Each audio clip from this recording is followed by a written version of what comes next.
Hey everyone, welcome back to another ecosystem episode of Retention Chronicles. Super excited for our guest today, Drew Himel. Am I saying that right? Himel? Yep. Yeah. Awesome. Probably should have asked that before, um, but yeah, Drew is founder and CEO of the PCR agency, which is now Fireside. So going through a rebrand right now, which is just an awesome time to have him on and talk through all of the strategies and thoughts behind that and what the rebrand will mean, not just for his current customers, but for the new customers, the new clients that he's serving moving forward. But before we get into that, Drew would love to start by how we always do, a couple things that you're excited about in your personal life, and then we'll get to talking shop. Oh, I love it. Personal life. So I am a very amateur little biohacker. I have a cold plunge, infrared sauna, red light therapy. I, Wow. I experiment with everything. And over the last month, I did an elimination diet. So I cut out caffeine, alcohol, sugar, beef. I was just eating essentially like fruits, vegetables, chicken, and fish. And so very hard. You realize like how addicted you are to all these, Yeah. whether it be caffeine or alcohol or sugar. I felt miserable for the first week. And then after that felt unbelievable. And I think that coupled with getting back into yoga, I'm doing 6 a.m. yoga in the morning. And yeah, I just feel like $1,000,000. Like I just am riding high for sure. So getting through some of the hard parts, but the discipline and everything else has been pretty amazing. So yeah, that's probably what I'm most excited about over the last couple of weeks. Boring and in some ways, but It's not at very all. I was just gonna say we're not gonna get to talking shop for a second because I have so many questions. First and foremost, you said it's been about a month, right? Yeah. Yeah. Okay, what was the hardest thing to cut out? Coffee. Yeah. I think about 6 days in, my girlfriend and I looked at each other. We're like, we don't know if we can do this anymore. It's just like, I mean, we felt, if you've ever had like a big night out and you're sitting on your couch the next day not wanting to move, we had a few days of that without, just felt pretty miserable when your body's like going through this reset. So yeah, I think coffee was by far and away the hardest. But now we've reintroduced coffee. So you like slowly reintroduce different foods and see how your stomach reacts and things like that to find food sensitivity. And I'm like, I have a cup of coffee and that's why I'm on 1 cup of coffee right now and I'm like wired. Where Perfect energy. I was drinking like 3 a day and you just, overstimulated and things like that. So yeah, coffee was definitely the hardest. Wow. Okay, that's very interesting. I didn't drink coffee for like a really long time, and then I don't know what brought it back, but I think out of necessity, I needed more energized hours in my day. I think of all, like, I love meat, so that would be everything that you said. I can't imagine going a month without booze, especially in like our line of work where we're always happy hours, and the work gatherings are oftentimes as big of a party as I'm having with my friends on a weekend. So yeah. I would imagine that was hard. Did you do any like work conferences or happy hours that you had to like really be on your best behavior to avoid it? No, I did not this time, but so this was like sober October, kind of coordinated with that too, which was nice. But I usually do 1 or 2 months a year. And this year I did March as well. And I was at Expo West, which is for, the big food and beverage. So I couldn't really sample any of the products. And I was going to all the happy hours and events and yeah, I stayed strong. I didn't drink, which was challenging. It's a discipline and self-control. I like to push myself and see if I can do it because I do love glass of red wine or a Negroni or anything else. But it's you just want to see if you can. And then once you get in a little bit of a rhythm, I also have this Whoop. Yeah. It's just been amazing to see. It's like, I think 29 of the last 31 days I've had green recovery, where like, that's your heart rate variability, just your overall health and how much sleep. My sleep quality is like through the roof. So all those things you realize, like alcohol or different things, the impact that it has. So my friends love the Whoop watch.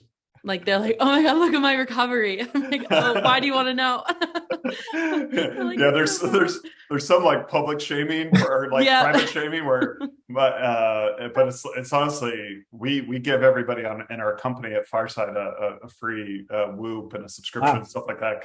But it's also interesting too, where some of my staff is like, I don't know if I want you knowing that I've had a big pain on like a Tuesday. I was like, fair. That's really funny. Yeah. That's a cool application of it though. Like everyone at work kind of be like, oh, how are you like recovering? How are you stressed? All that. Yeah. Yeah. I love talking about it. We could do a whole podcast on it. So, I want to try and give the team the same thing because I know the impact that it has on me. So yeah, that's awesome. I same thing, Mariah. Like every one of my friends who has a Whoop is like the most diehard fan, the biggest advocate.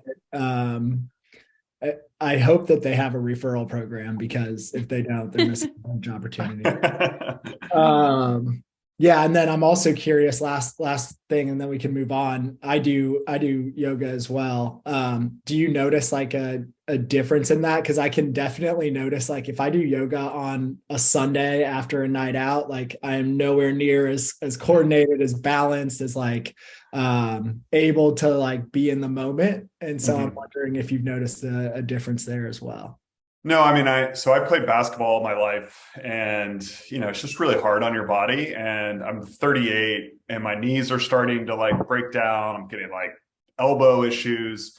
And I finally went to a PT, like physical therapist, and he's like, well, you can foam roll every single day for like 30 minutes. I'm like, man, I got to be honest with you. The likelihood of me doing that is not very high. He's like, well, go to yoga 3 to 5 days a week. And so I'm a month in, elbow pain because I'm like, my chest and shoulders are more open and flexible. The knee pain is slowly starting to go away. I'm like, I don't want to be 50, 60 years old and not able to move. And so, that's been, and then, if I have luckily I haven't had a rough night because I've been doing the diet along with it, but it would be interesting to see with like alcohol and impact on some of the other items too. But yeah, it is. But I love yoga for all the same reasons. And actually I play basketball as well. Oh, you do? Oh, cool. Yeah.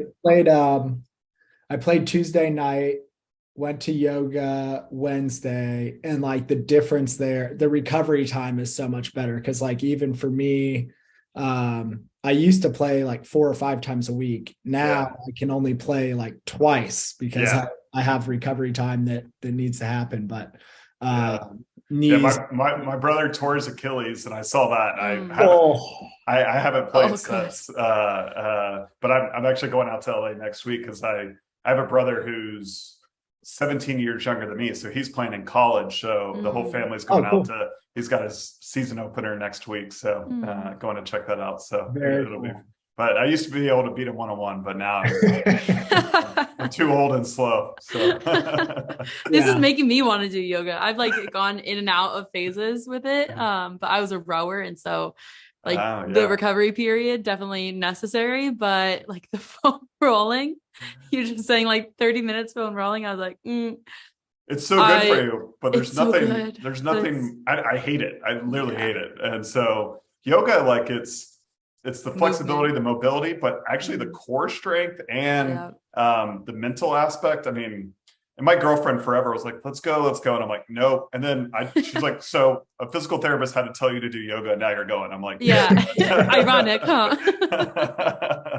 Certain things, a doctor might be better suited, or than the girlfriend. That's awesome.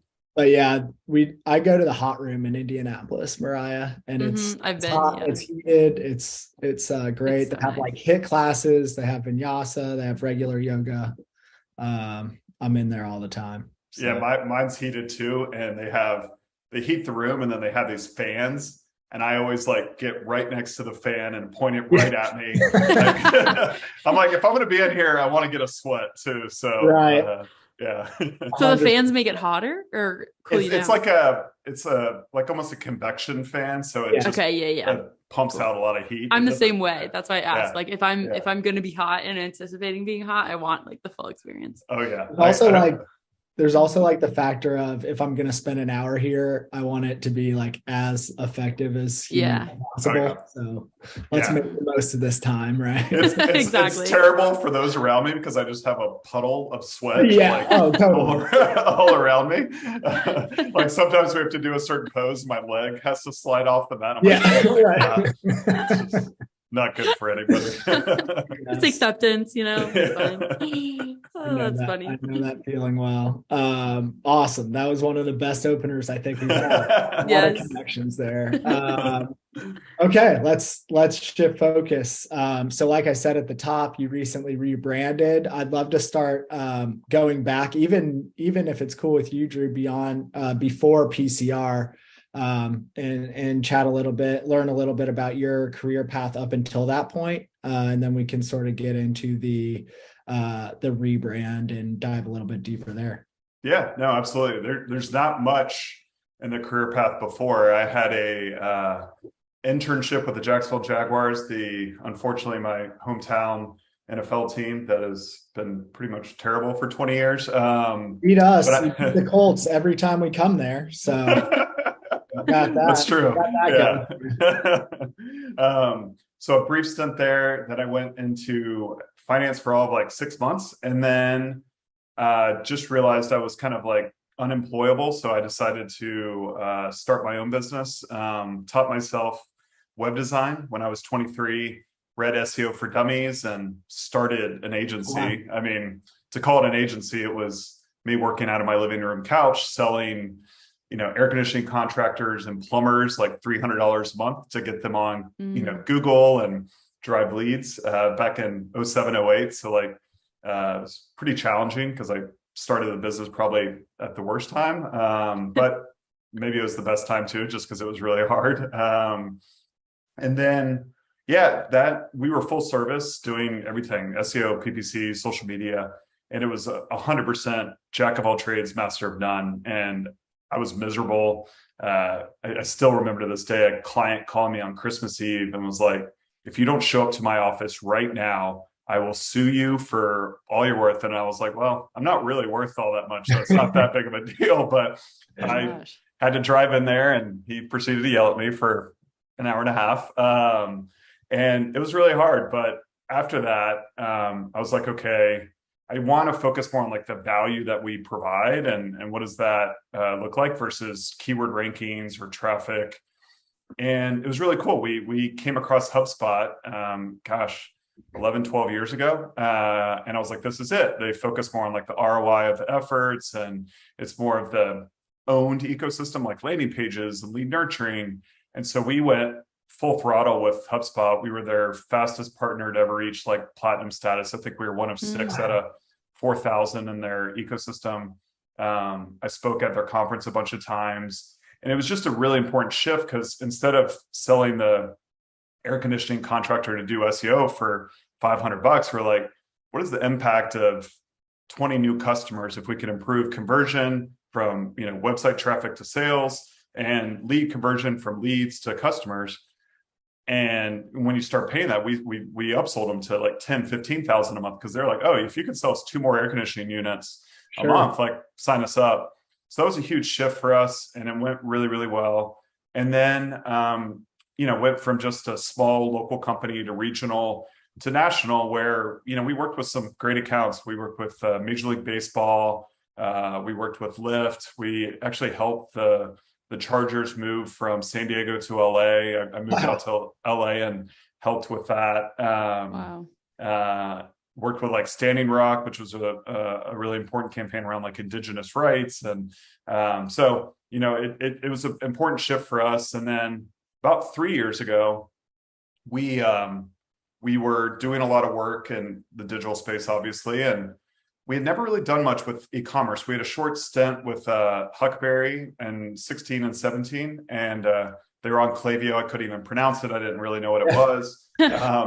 We did some like basic optimizations for them, and but Dan Gilbert, who owns Quicken Loans and Rocket Mortgage and the Cleveland Cavaliers, we worked with his private equity group, and he owned an entity called Fathead, which you remember as a kid, they so we did a full like almost like transformation for them where they were like unprofitable. They were on like a custom ecom. And that was like our first real foray into ecom, where we got them on Shopify Plus, we got them on Klaviyo, and did a complete turnaround. I mean, they were unprofitable. They had full-time people just designing emails because they couldn't use templates. Like it was just crazy how antiquated it was. And we're like, maybe there's something here. And so we went the same thing. We made an important decision to go full throttle into the e-com space. And then right around that time, COVID hit. And so we saw even like further mass adoption.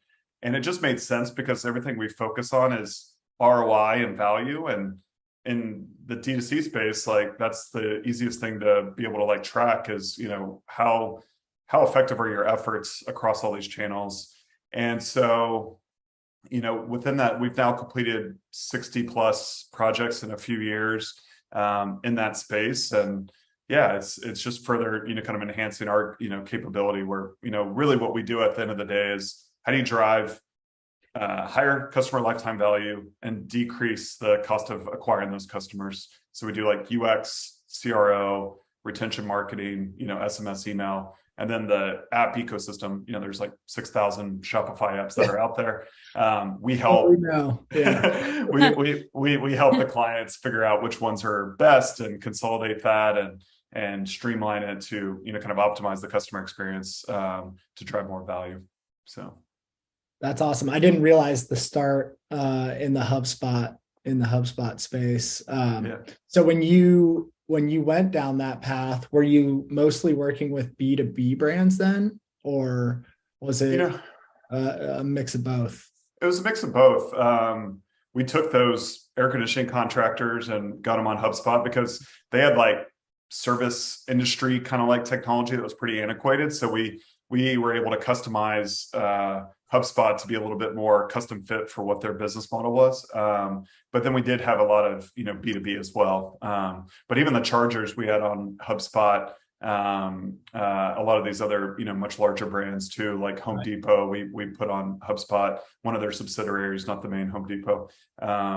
So yeah, it was 50-50. So we had the strategy and the process and the framework, but yeah, we would have like a B2B client over here, a sports league over there. It's just, and so now we exclusively only focus on, digital strategy for people trying to figure out their, D2C e-commerce, business model.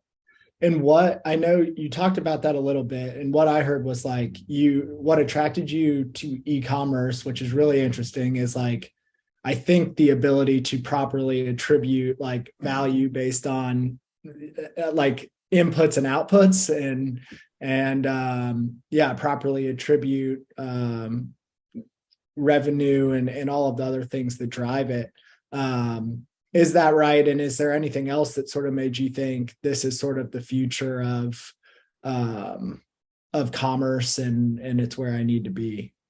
Yeah, I mean, I think it was very much like fundamental where like, to track, I mean, we even did stuff with like restaurant groups and everything else. It's very difficult to get the ROI. And so for us, it is always around like, what is the value of our efforts? And so within e-com, everything is trackable. If anything, there's like too much data for these brands to make heads or tails of what's actually going on and what's effective and what's not. So that was really the main, I would say, catalyst. I did not know that, we would face a global pandemic and all these other things that people were going to buy more online and things of that nature. I would not give myself any credit towards that. But it was like, it just made a lot of sense in terms of like the fundamentals. And, the shift for us too was like SEO. It's like, 6 to 9 months, and hopefully we get you rankings increase, or social media and you're dealing with like iOS updates around performance marketing. So we feel like we kind of get the answers to the test where we could look at how much traffic you have, what's your existing conversion rate, how much revenue is coming from, your ESP and email and SMS programs. What is your customer lifetime value? And then we could say, oh, we feel very confident. Engage us. We're going to make this ROI positive for you, very quickly. So yeah, that makes sense. It's funny you said that the too much data thing. I was just talking to someone yesterday about a stat that I saw that was like, I forget exactly what it was. I'll butcher it probably, but it was like, if you actually added up the attribution from all of your different tools, you'd be like 6 or 7 times more, bringing in 6 or 7 times more revenue than you actually are. So that's, I totally agree. I think that it's something that we're focused on too, actually internally at Malomo, is like figuring out how to better attribute like Malomo attributable revenue. And I think that's a hot topic sort of across the board. So I'd love to get your thoughts on that. And also, when you started and you put Fathead on Shopify and Klaviyo, and you also talked about how you sort of are a thought leader and a advisor for your merchants on what tools they should use in the broader Shopify stack. Curious how you think about what tools clients should use, if you have like a preferred stack that you like to work with, or if you sort of take the approach of it's not a one size fits all thing. Some tools are better suited for some tools are great for client A, and other tools would be great for client B. So I just threw a lot at you, but I think they're also kind of like connected. So the reason for bringing them all together. Yeah, I mean, I think, to the latter question around the tech stack and app ecosystem, we 100% have a point of view around like what's going to be best. And we do factor in, their business model, ease of use, because we don't always say Klaviyo. We've actually onboarded a fair amount onto HubSpot still if they need a true CRM. We're platinum partners of both. But we did this big migration with he's an author, Dr. Joe Dispenza, and all around like mindfulness and meditation. And, he had events, he had digital merchandise, he had physical merchandise, he had a paid membership club, he had courses. It's very difficult to streamline that data strategy and like user journey just using Klaviyo. So we use Shopify within HubSpot to act as like the true CRM, to be able to like manage all those inputs in a way that I think Klaviyo is working towards as like a true, like almost like CDP, but they're not quite there. So, within that, we have that point of view. And then there is I'd say the tech stack typically does look like, Shopify with Shopify Plus, email and SMS. We do prefer, kind of Klaviyo. We love Elevar for Google Analytics, like cleanup and like tag management. Because we do so much with like conversion rate optimization. Site speed is a big topic, and people just don't realize they could have like 60, 70 scripts from like Pinterest tag and this tag, like all these different tags. So Elevar does server-side tagging, which is just a fancy way to say like it doesn't unnecessarily slow down your site, and helps you kind of manage that and turn it on and off. If you're not advertising on Pinterest, there's no need to have a Pinterest kind of tag on there. So they're great. We have a great relationship with them. Akendo or Junup for reviews. We love both of those, just depending on the sophistication. If it's an earlier stage brand, Junup I think does a really good job. And then Nosto for some of our like more advanced clients that are looking at more personalization. SearchSpring for search, and then I think for what you guys do, and that's how we originally got the relationship was with Mudwater, which is an incredible brand where Shane I think is so driven by the customer experience, and he wants to make sure every touch point is an opportunity to whether it's reintroduce the brand or put something else together. They've really done I think a great job, and so with you guys, like when they had the issue, I think more than anything, where it's what we looked at from an audit perspective is they were sending out like 8 messages to the client to the customer before they even receive the package. And so we wanted to like streamline that because it was coming from so many different areas. And so with Klaviyo and Malomo integration, we were able to build more of like, instead of going to a crappy like UPS tracking page, we're able to really utilize that as an experience, because it is, people are like, what is this? Is it actually mud or like, and all these adaptogens, and I'm used to my coffee. And so you could put, videos on there, you could put recipes. And it became one of their top performing flows, was just people tracking, the shipping and the notifications. So I think, that's going to become more and more important. I think you guys are spot on with like branded customer experience, and taking, for a while, it was like, take the Shopify transactional that's like just, basic, prompt, put those into Klaviyo. And now it's like, people check their shipping, tracking, fulfillment 6-7 times. How do you build that into a branded experience as well? So all those various touch points. So I know it's a lot, but like those are, I'd say like the core, stack when we're looking at things. Then every client's going to have some unique use cases where they want to run like, advanced like upsell, personalization. Maybe it's a rebuy or wiser, things of that nature too. So. Yeah, no, really appreciate you running through that. I think a lot of times we don't get like really in the weeds on specific tools. So that's really helpful, not just to us, but obviously to the audience as well.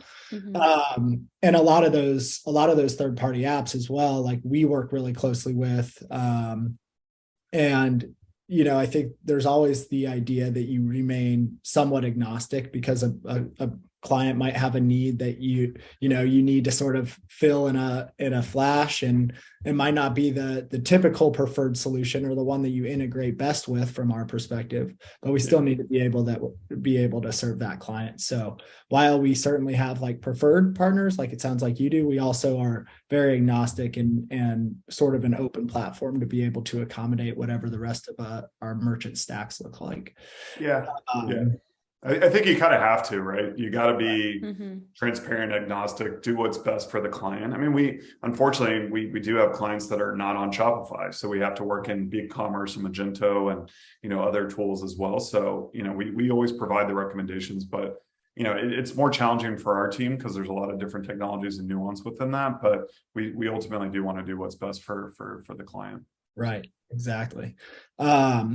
I also love the Mudwater example for a very specific reason. I think a lot of times when merchants come to us these days, and this required like educating the market, they come to us like, oh, we can turn this cost center into a revenue channel. And that is 100% true, but that's almost like the more sophisticated or advanced value that the branded order tracking experience can bring.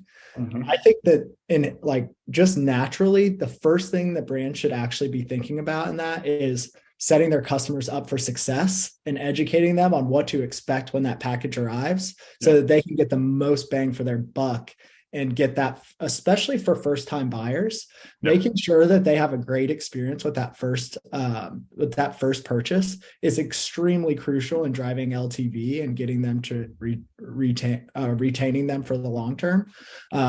We're doing a lot of research and writing and talking right now about the idea that like the first purchase is actually absolutely crucial, but the second purchase is actually a ton more important, in the sense that like almost no brands are first purchase profitable anymore.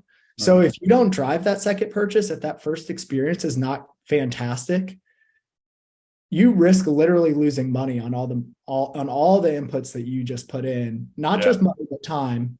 And resources on everything that you did to drive that person to your site and to get them to convert in the first place.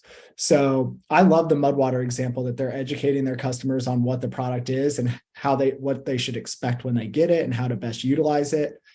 Very similar use case with Caraway. Caraway like realized early on that a lot of their newly acquired customers were literally ruining the pans because they weren't caring for them properly. And so their tracking page experience started by just being, here's what to expect when your awesome pans arrive, here's how to cook with them, and here's how to care for them so that they can get the most longevity and use out of these not cheap, but well worth it, right? Cooking Yeah. utensils and items. So I absolutely love that case, and that use case, and think that it Yeah. should. And you bring up like two, I think, really important points. One, you want to get ahead of it. So we had a brand I won't mention a few years ago when it was like at the height of COVID and shipping delays and everything else. And they hid behind it. They didn't really mess with it. And I think you then see the opposite of like a Nike at that time was like, look, your product is going to be delayed. Here's our best estimate, but we don't know. And here's why. And here's, and it was so thorough. And that was in the abandoned cart series. And so they were negatively impacting conversion so that they could, because they knew the lifetime value, the customer lifetime value was so important to them that they were willing to sacrifice a little bit of that conversion. So they didn't have where, the brand that we were working with, like hid behind it. They had to like triple their customer service staff because they weren't talking about it. So they were answering all these things around like shipping delays and why is my product not here? Because they gave no information or indicator, on the front end.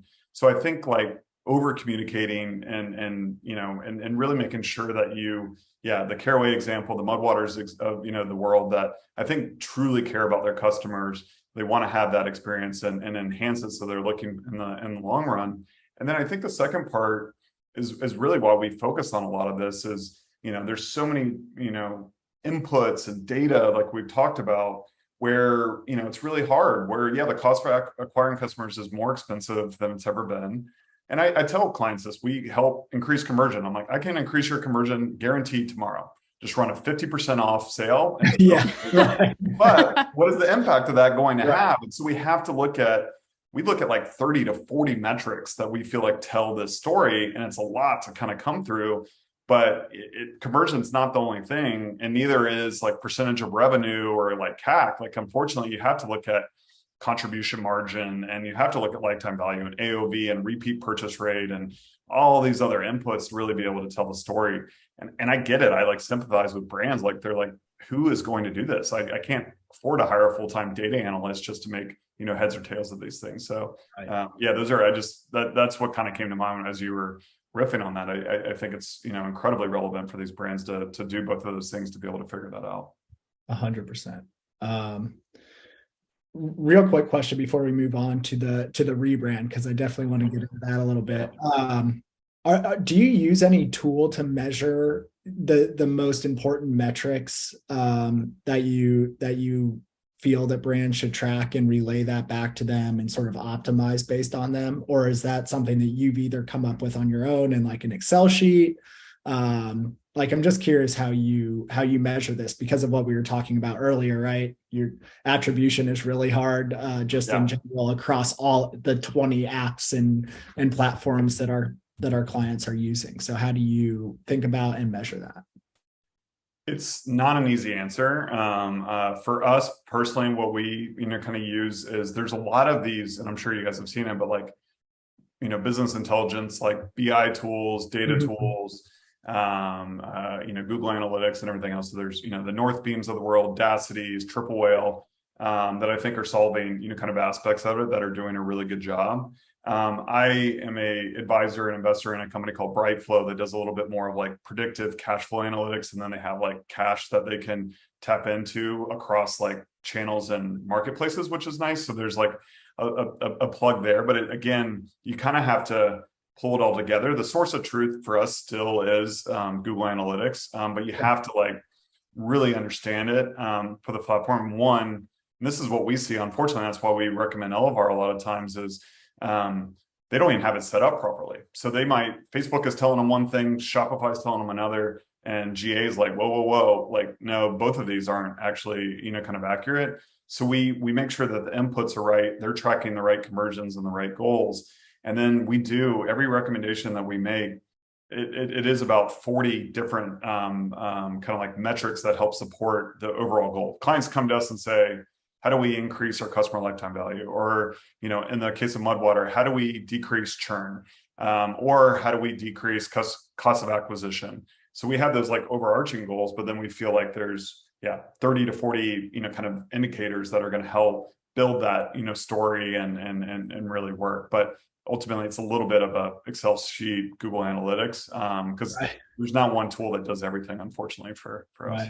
Yeah, I'm always curious to hear how people like yourself thinking about that measurement. I actually saw a very quick demo of Dacity this week because I connected with their partnerships leader in Toronto for Unite. And so we had a follow-up call. And I was blown away, honestly, by how much data that they're collecting and the insights they're able to collect. I haven't I talked to Triple Whale early on in my tenure here. I didn't get as in the weeds in terms of what in terms of what their solution is. I'm sure that it's similar in terms of use case. But it's not something that's like a super obvious partnership. So we'll see where it goes in terms of that. But either way, it was really, really cool to see. Northbeam's doing some stuff. I think they're mostly focused on like paid, and I think they keep adding features to focus on a little bit more like holistically because of the attribution issues and kind of everything else. And we've onboarded a few different brands on Audacity and been really happy with them. So it's hard. There's unfortunately maybe there'll be like mergers or kind of things of that nature, but right now.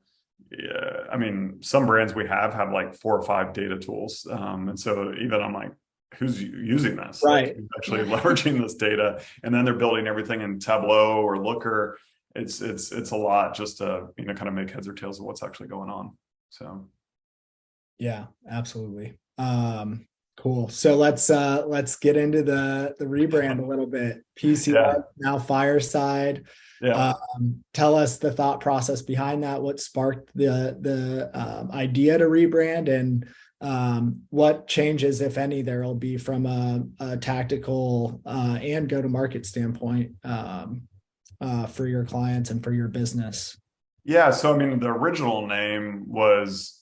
What does PCR stand for? It was promote, convert, retain. It was like our strategy around like digital. And so we promote your business, we convert them and retain them. We then shifted it because we didn't do the promote anymore with the evolution of the business, and got a little creative in terms of using our like formula where it was like profit equals conversion plus retention. So we think the best way to impact bottom line, it was a little stretch, but we made it work. And luckily, I have a friend who's like a brilliant brand strategist. He's worked with Anheuser-Busch to Nike, like all these big brands when he was at Anomaly. And he's like, I feel a disconnect. Like you don't live and breathe, PCR and everything else. And I was like, you're right. He's like, well, let me help you. And I'm like, well, I can't afford to pay what you probably normally charge all these Fortune 50. And he's like, I'll do it for you for free. I was like, that sounds great. Wow. So he went through, this exercise to dive deep and understand like who we are, what we do, our values. And, he started with this idea around, I just feel this like hospitality element to what you guys do and how a brand kind of engages in a relationship with their customers. And like, yes, there's like all these hard, cold tools of like, data and technology and everything else, but like you're really using all that to unlock like the warmth of a relationship that, the customer has with the product, the customer has with the brand, what you have with your clients. I was like, exactly. Like that is so, true. And he's like, what about Fireside? Like, it's like, it goes back hundreds of years, if not thousands of years of like inviting strangers by the fire, telling stories, kind of connecting on a deeper level. And, couple days went by and I didn't say anything. And then I swear to God, I just maybe went over my head and I'm like, I got it. Fireside. Like, are you serious? Like scroll up like on our page. I was like, oh my God. Yeah. Sorry. I'm not trying to take credit, but subconscious there. It's really fooling you. Luckily he had a digital track footprints of what we actually said. And so that, and so, for us, it's not just changing the name. I think it's a lot of it. It is our approach. Like we have clients come to us and say, we just need email campaigns and, and we're not that. Our focus really is either high growth, digitally native brands like a Mudwater that just we have all this data, we have all this technology, we have all this, but we don't truly we don't understand the customer, kind of relationship and how we can leverage that more fully to do all these amazing things. To actually a lot of businesses that are like non-native to the space. So think, old retailers that are on like maybe a Salesforce commerce cloud that want to get into Shopify and everything else, and or figure out D2C as a more important part of their strategy, to authors, to media publications. So we found like a really good niche where we build a strategic framework to leverage all these different things, the data, the tools, the relationship, the communication, to enhance that overall, kind of customer experience. And we feel like those are the things that brands need to stand for in order to weather a lot of what's going on right now in the macroeconomic climate and everything else.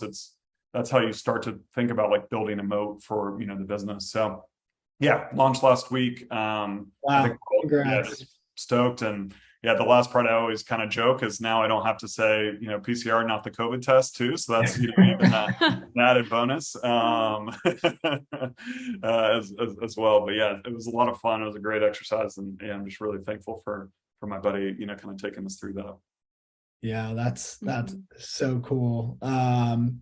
Do you feel it kind of sounds like this was just like the natural evolution? Do you feel like your clients and prospective merchants that you're looking to work with should expect a different approach from here, or is it very similar to pre-rebrand and more of just like I said, a natural evolution?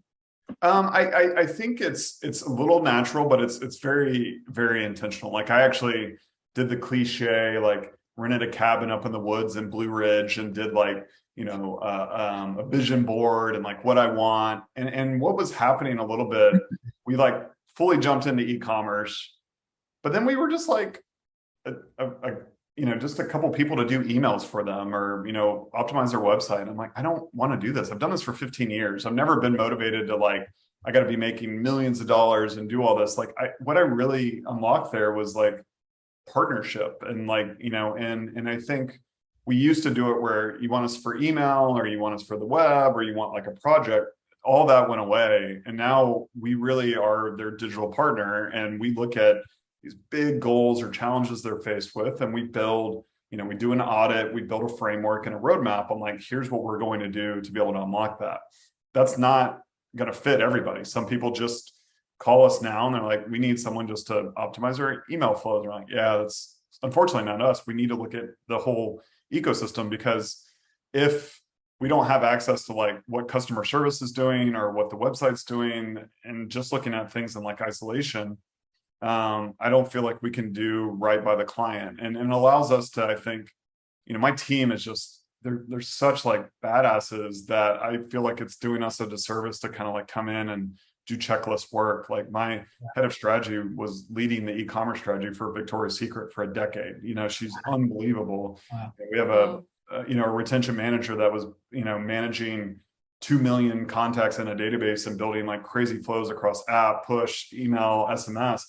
And so we want to tackle tough problems. We want to tackle, kind of complexity. So all that intentions come out. And I swear it's like, never really believed in the secret or law of attraction, but we've been so busy. Like we're only 9 people, but we've onboarded like big accounts, really tough problems. And it's humming. It's feeling really good. So I think to your original question, yes, a little organic, but I think we put a line in the sand. I was like, what do I care about? What do I want to build as a team? And I think we're starting to do that. And Fireside just acted as a catalyst to kind of even further enhance it. Mm-hmm. Sure. Real quick, Drew, how long did that? I'm just curious. How long did that like rebranding process take? Well, there's been as an entrepreneur, it's everyone says your greatest strength is your greatest weakness. Like I'm never short of ideas. So and I'm actually notoriously very bad at naming.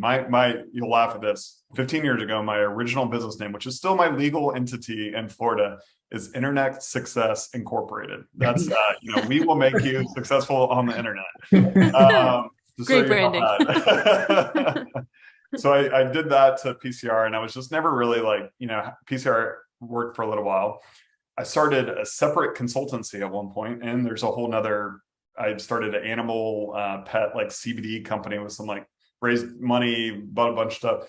And I had another company called Openness where I was doing consulting, and then I had the agency. So to say it's been in the works for a while, it's been in the works for a while. I think it's nice to have it ladder up to the core focus. I have a business coach, and I think the majority of what he does now is tells me, don't do that, don't do that, don't do that. Just tells me I can't essentially do anything but focus on growing this business, which is really smart. So yeah, I'd say like, gosh, probably 5-6 years with a whole left and right turns and curveballs, kind of, thrown in the mix. Mm-hmm. Cool. I feel like it's a great great idea to have a business coach. I think just if nothing else, then to tell you to like stay focused on the things that matter, because I feel that so much, that there's so much opportunity. It's really hard, especially in our space. Like 5,000 apps, like that's 5,000 potential partners for us. Maybe 100 competitors at this point. Like, you know what I mean? So it's really hard sometimes to stay focused, and I think that's a great lesson as well. I reread Peter Thiel's book 0 to 1. Like all the time when he was at PayPal, he's notorious for like people would come in that he was managing, and he would give them like one thing to work on, the one thing, and then they would come in and they have a problem. He's like, so how does this help support you tackling this, the thing I gave you? He's like, well, it doesn't. He's like, well, I'm not going to talk to you. Like, come to me when you actually have it. So that's like very helpful. But yeah, the coach has been incredible just to be able to have that. And I'm fortunate. I have employees. I mean, we've been at it for 15 years. It's like, is digital my thing? I'm always like, oh, I got all these shiny objects and everything else. And 2 of my employees have been with me for a decade plus, are like, Drew, just please, just focus on this. There's a big opportunity. And I've done that over the last couple of years, and it's paid off. We've grown pretty substantially, and again, not in headcount. I could care less. It's more in terms of like overall growth, employee growth, in terms of the team and the development, profitability, other things like that. That just mean a little bit more to me than stroking my ego for how many people we have and stuff like that. No, that's great to hear. And I am shocked to hear that you are doing all of this with 9 employees, but I think, I think to your point, it's like that just means more growth for them as individuals, rather than for the owner of the agency, who's just striving to say he's got 100 employees. So yeah, and I love it. I mean, the thing I'm most proud of is true, and everyone always points at like culture and everything else, but like we have an employee that's 22 years old. She's already gotten 3 promotions in a year, because she's just a badass, and she's growing and she's developing, and there's no like just, oh, okay, 1 year later you get your 3% raise. I'm like, you deserve it. Like, you are showing that.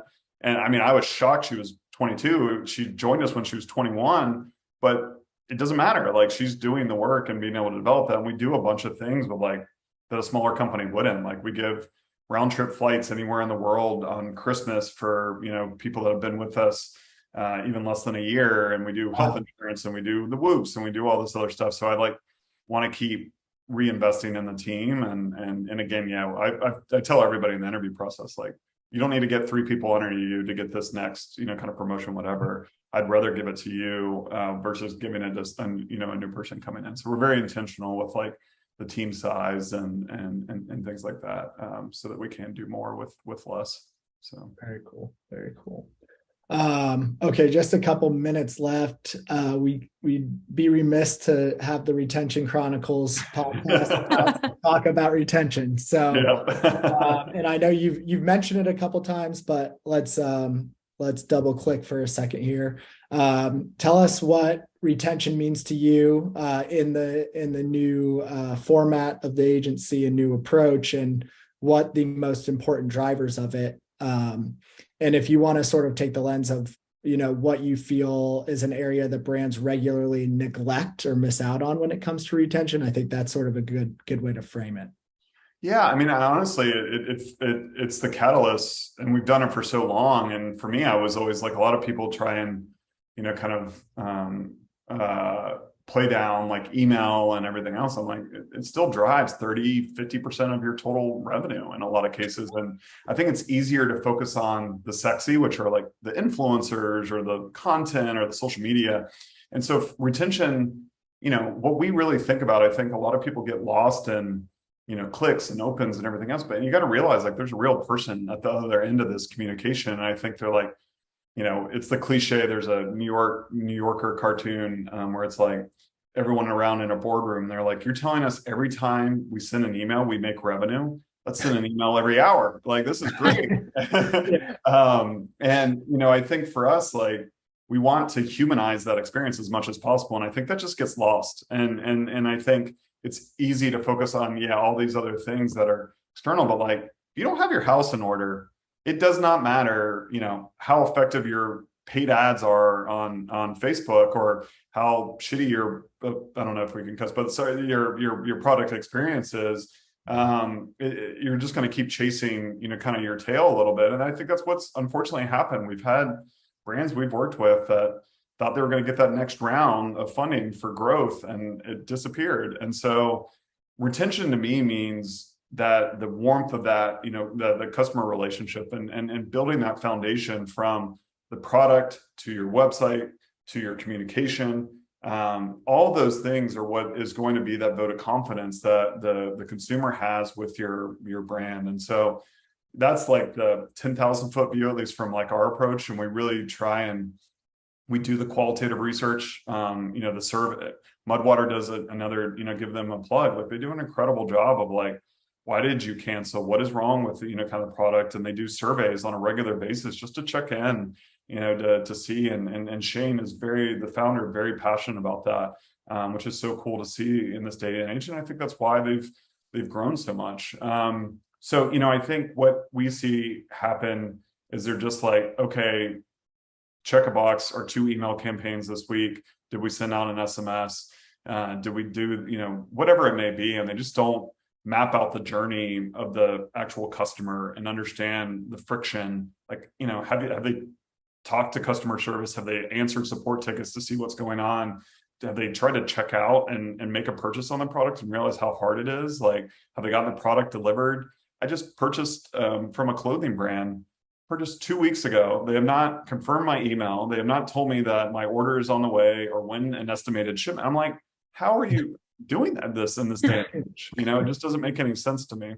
So yeah, I think there's a lot. Obviously I could talk for days about it, but I think just getting back to like, who are your customers and what are their challenges and how are you helping them solve that? And how do you make sure that you reduce that friction as much as possible to, that surprise and delight, all those things that you kind of hear in the conference you go to, but I just don't think brands are practicing it as a fundamental, kind of use case for their business. Right. Yeah, no, I think you hit on a lot of the things that are always top of mind for us. Some new stuff as well. Do you, with all of the, fundamental shifts in the market, in our specific market, but the broader like world economy as well, with privacy changes and, GDPR, iOS updates, inflation, all of these factors that go into rising CAC. Do you feel that they're, and also affecting retention, of course, as well, especially with the increased competition and new brands popping up every day, because it's easier for that to happen now than ever before. Do brands need to adjust their retention strategy at all for the future? I think 100%. I mean, I think, again, the day and age of like acquiring customers on the cheap on Facebook and everything else, it's just gone. And I think if you ever want to look at a playbook and just go through their website experience, I was fortunate to like meet these guys and like hear them speak. I don't know if you've seen it, but My Obvi, it's a collagen brand. And, they sell to women and they're 2 guys and they don't hide behind it or try and do whatever. Like, they own it.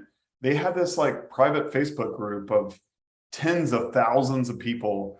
They have ambassadors where you can get free product for life. Anytime they're launching a new product, they say, hey, are there, flavors or things, and they poll their audience first. And you go through the checkout, everything is like customer obsessed. I've never seen 2 guys that care more about their customer and meeting them. But like, they do it because they know it's fundamental to the business. Like giving the free product is like, if they're doing referrals and all this other stuff, like that's worth its weight in gold. And I just really resonate with that as like a tactic where they still spend the money on TikTok and Facebook and everything else, but like they know their core customer because the customer's telling them and they're actually having conversations. They do live Q&As, I think once a week. And you can just like anybody on their Facebook group can like chime in and like, what's going on? Da, da, da, da. And they just, so I think it makes acquisition easier if you have the funnel and the retention engine really, really, really humming. Because then you can put people in that funnel and then you can convert them, but they're going to stay. To your point, it's very difficult to be profitable in that first purchase. And to get the second and the third and everything else, you just have to have those fundamentals, I think, in place. Otherwise, you're going to be, kind of dead in the water.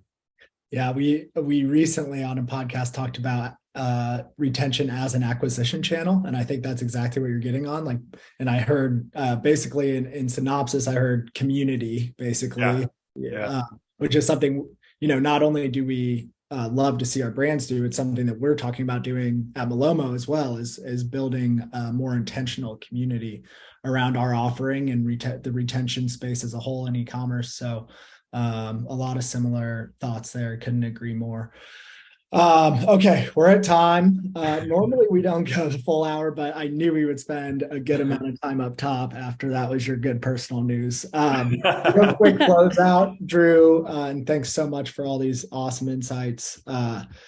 You've obviously had an amazing career so far. You've got a team that you're obviously super proud of and doing big things. What do you sort of, one or two things that you attribute the success to this point to? Any advice that you would give for people, whether it's in the space or just starting out in their careers or wanting to up level their careers, that's helped you get to where you're at today?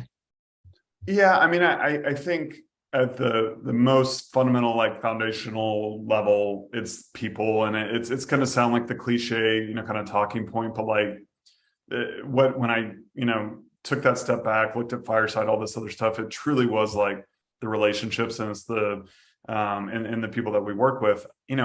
I have the fortune, of running this company where it's like I can choose who we hire, I can choose who we work with as clients. And I think if they're being disrespectful, to my staff, like that's just, there's no money, worth it. I went through that, the Christmas Eve story and getting yelled at. I'm like, I'm fortunate now to be a little bit more like matured and progressed, but like I would go back and sacrifice that additional, kind of client or whatever the money is to be able to do that. And I think what we have built is, and it's so amazing when you get all the right people on the bus and you're moving in the right direction, where it's the team and it's this ecosystem. It's our existing team. That's where it starts, kind of first and foremost. And that's hardworking for sure, but like compassionate, empathetic. And we just hired someone, a couple of weeks ago, and she's like, I was on Zooms where like, in my previous company where, it was just dead silence. No one talked, no one cared. She's like, you guys talked for like 10 minutes before you even like talk business. Like you really do like each other and like working with it. I don't think that has to be a prerequisite, but like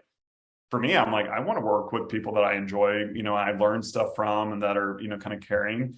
And then I think the next layer out is the clients and who are they appreciating, the work that we're doing and the value. I mean, we don't want them just to like us for liking them. We want to deliver on the results, but that mutual respect. And then I think it's guys like you and the team and people where it's even the vendors and it's the ecosystem. And that could be freelancers to the apps. Like the last thing we want to do is have a great relationship with the staff on our team and the client, and then we introduce them to a partner and they're disrespectful or they're, these different things. So I think, I don't know, it's definitely long-winded, but like for me, the people fuel everything. And I'm very, very conscientious of that, with the team. And I think that has made us, successful because of that coming through in every, touch point communication. We do a bunch of stuff. We don't have like nickel and dime if things are out of scope. It's like, we want, a deep relationship with and that's what I even train my team and account managers of, like, build rapport. I mean, and because I did it 15 years ago, because I was an absolutely terrible account manager, because my results were so bad, but like I was so good at rapport and building friendships and like everything else. They're like, Drew, and they tell me all the time, they're like, I don't really know why we're paying you to do what you do because the results aren't. We just really like you, and we know you're going to fix it and make it right. So, it's all those little things that I think kind of come up to have that kind of compassion within the team and things like that too. And the last would just be like the focus. Like I think Naval Ravikant, the famed kind of like angel investor, and he's like a little bit of a philosopher around business and other things. He's like, it takes 10 years to build a career in anything. And this day and age, it's like, millennials and younger, it's like, oh my God, I haven't gotten this promotion, or I'm not making $1 million. And like, you're 24 years old, just like, right. Like, takes a little bit of time to do these, where our grandparents are like slogging away for 30, 40 years in a career. So I think having that patience and looking at, the long term of like what you're trying to accomplish and give yourself a little bit of grace there. So. Yeah, absolutely. Love both of those. One of my closest advisors just told me like 2 weeks ago, never forget like the most underrated thing in your career that you can practice is patience. Yeah. And it sticks. Like, I'm so bad about it, to your point. It was a great reminder, and this is another good one. And then your point about people, it's literally why we start the podcast with personal. Yeah. It's why we end it with things that you would recommend to others in terms of growing their career, because all of the stuff in the middle is it doesn't happen without those two things. We think so. Thanks for sharing that, Drew. Really appreciate having you on. Thanks for going over with us, and I know that we'll be in touch soon. Amazing. Yeah, thanks so much for having me. I really enjoyed it. Yeah, thanks, Drew. Yeah, thank you.